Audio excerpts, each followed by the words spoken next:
The difference in news and information in Arkansas. This is THV 11 this morning. A topic that merits discussion and actions for all Americans, long-term care. It's an important issue that will impact more than 70% of Americans at some point in their lives. Eric Hutchinson of Hutchinson Financial is here with some details for us on this Consumer Tuesday. Eric, good morning. Good morning. Good to see you again. Glad you are here. First of all, tell us about long-term care. What exactly are we talking about here?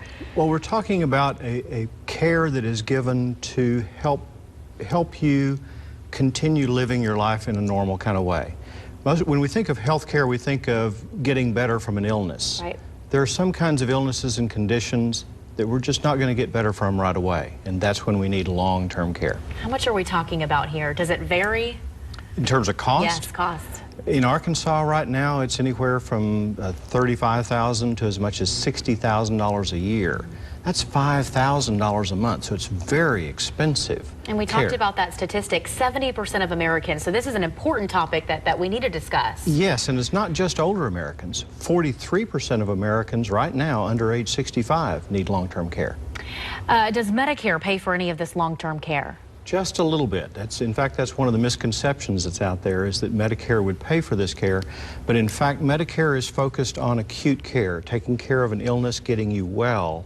But if you're not going to get well in a short period of time, then Medicare is just not going to pay for it. Medicare will cover about the first 100 days. All right, who does pay for it then?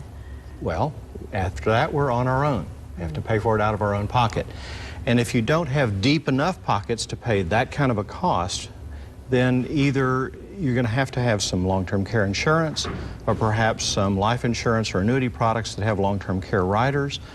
Or if you completely run out of money, there is a government program called Medicaid that will cover care costs, but you may not have many choices on the kind of care that you get.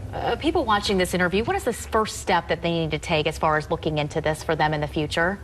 They really need to assess their financial situation, look at what their health conditions are, what's in their genealogy, what their parents experienced and so on, and that might help them in their planning. Probably need to talk to a professional, a financial planner, an elder care attorney, people familiar with these matters, and get some advice. All right, Eric Hutchinson with Hutchinson Financial, thank you for your time this morning. Good to see you again. Greatly appreciated. More on this topic, head to our website, thv11.com.